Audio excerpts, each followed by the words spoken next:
As President Bola Tinubu clocks 1 year in office as Nigeria's president, Nigerians are divided over whether the administration has performed to the expectation of Nigerians. Correspondent Nabuchi Kenabuchi in this report examines the strides of the government and how the citizens see them. The report. The country has been a dream President Tinubu had quietly nurtured for years, and he brought the same to fruition last year when he was declared winner of the 2023 general elections. To fulfill the desire to bring good governance and make life better for Nigerians, the president made many promises on assumption of office.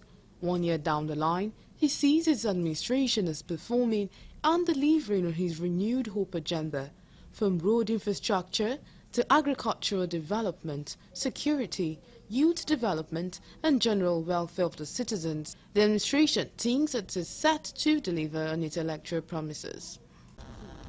President Bola Tinubu is wholly committed to ensuring that we bring down the cost of living and doing business in Nigeria. We will put more money into the pockets of Nigerians, attract more local and foreign investment, transform the nation's infrastructure, among other things. And we will not pause or relent until we have delivered truly on the renewed hope promise to all Nigerians. We are committed to bridging the gap between potential and opportunity, ensuring that every young Nigerian has tools and support needed to succeed. We are assigned 11 deliverables within specific presidential priorities. Priority 3, which speaks to economic growth and job creation. Look at the Abuja Master Rail. Let me answer this. So many people have said that they have commissioned it before. We are not talking about commissioning of building. I'm talking about commissioning the commercial operation. We are not commissioning building. No sooner had he been sworn in as the 16th president of Nigeria, Tinubu stunned the world by announcing the removal of full subsidy, floated the naira to compete against the dollar as a means of stabilizing the volatility in the forex market. Both policy statements would immediately define the stance, or better put, direction of the Tinubu's presidency since assumption of office.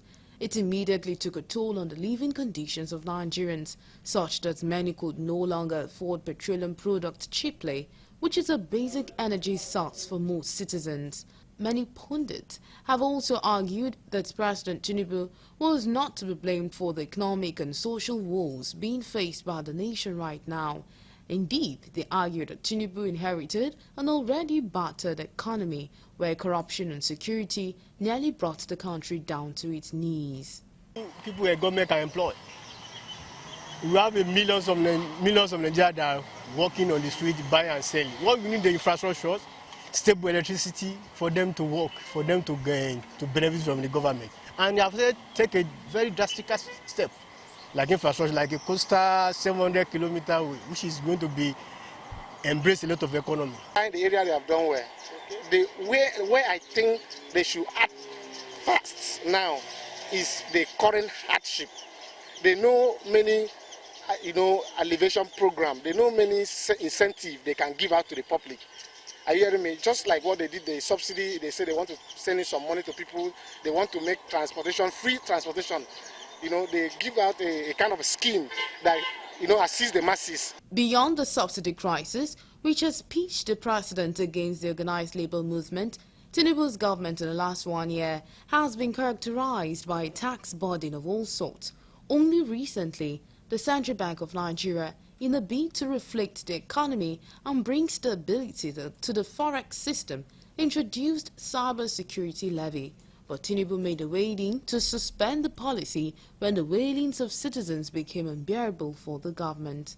Many would concur that is one positive aspect of Tinubu administration, portraying a leader with a listening ears. Nigerians, however, want the present administration to reverse its policy somersault to make things better. We actually are in an economic meltdown. Our economy is a mess. There's absolutely no way this economy could have continued the way it was going without its collapse. What is important now, because many of the policies of this government seem to be business friendly. Let me take electricity, energy, for instance. The president specifically made a promise that citizens will have accessibility and affordability of electricity. So on the area of accessibility and affordability, I wouldn't score them very high, because right now electricity is still not accessible, still not affordable. In fact, it has gone further worse than it used to be. And from my own assessment, I think the administration needed a lot to do from now going forward. A lot to do in the sense that for the past 1 year now, there are a lot of policies that they've come up with, there are a lot of initiatives that they've come up with. And what we keep seeing is that they will come up with this policy and they will go back and retract the same policies. There is no doubt that in the last 1 year, Nigerians hold divergent views regarding President Tinubu's performance in office, while those in government circles believe that he has surpassed his peers in performance, going by decisive reforms he has initiated within a very short period. Others disagree with such propositions, especially those who lost out in the elections. Whatever the impression about governance in the last 12 months, analysts want the government to do more to win the confidence of the citizens. That way, the government will receive the general support required to deliver on electoral promises of the administration.